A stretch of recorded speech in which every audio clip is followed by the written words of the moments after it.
গাজায় যুদ্ধবিরতির যে কার্যকরে পুরো উপত্যকা জুড়ে চলছে এখন ফিলিস্তিনিদের উল্লাস। বুধবার যুদ্ধবিরতিতে সম্মত হয়েছে হামাস ইসরায়েলের দুপক্ষই। মধ্যস্থতাকারীদের এই সুসংবাদ প্রকাশের সাথে সাথেই রাস্তায় নামেন গাজাবাসী।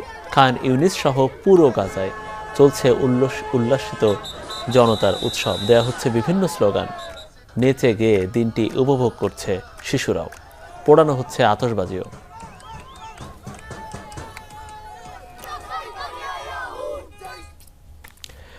দর্শক, এই যে ফিলিস্তিনের গাজায় যুদ্ধবিরতির যে প্রক্রিয়া সেটা শুরু থেকে শেষ মোটামুটি পর্যবেক্ষণ করেছেন আমাদের সহকর্মী মীর মুশফিক হাসান। আমরা একটু সরাসরি তার সাথে এই বিষয়টা নিয়ে একটু আলাপ আলোচনা করি।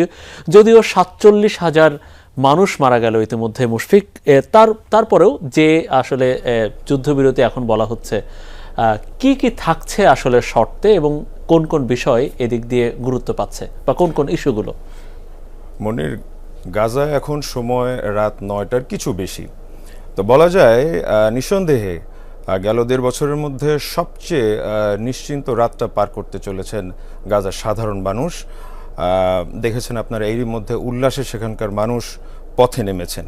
তো যে বিষয়গুলো নিয়ে আসলে বারবার আলোচনায় বসা সত্ত্বেও সমঝোতায় যেতে পারেনি, যে এই শর্তগুলো নিয়ে আসলে বারবার বিবাদ চলছিল হামাস এবং ইসরায়েলের মধ্যে, এর মধ্যে সবচেয়ে বেশি গুরুত্ব পেয়েছে বন্দি বিনিময়।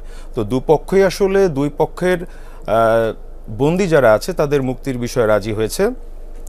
এক্ষেত্রে বলা হচ্ছে যে আগামী ৪২ দিনে, অর্থাৎ যুদ্ধবিরতির মেয়াদ থাকবে ৬ সপ্তাহ, এই ৪২ দিনে মোট ৩৩ ইসরায়েলি বন্দীকে মুক্তি দেবে হামাস। এর ভেতরে সাধারণ বেসামরিক ইসরায়েলিরা যেমন আছেন তেমনি আছেন সামরিক বাহিনীর সদস্য।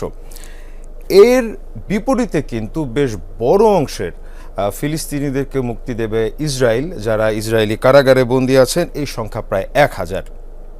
দীর্ঘদিন ধরেই গাজাতে খাবার, পানি এবং ওষুধের একটা সংকট, কারণ সেখানে কোনো ত্রাণবাহী ট্রাককে ঢুকতে দেওয়া হচ্ছে না। এই বিষয়ে কিন্তু শর্ততে সমঝোতা হয়েছে দুপক্ষেরই।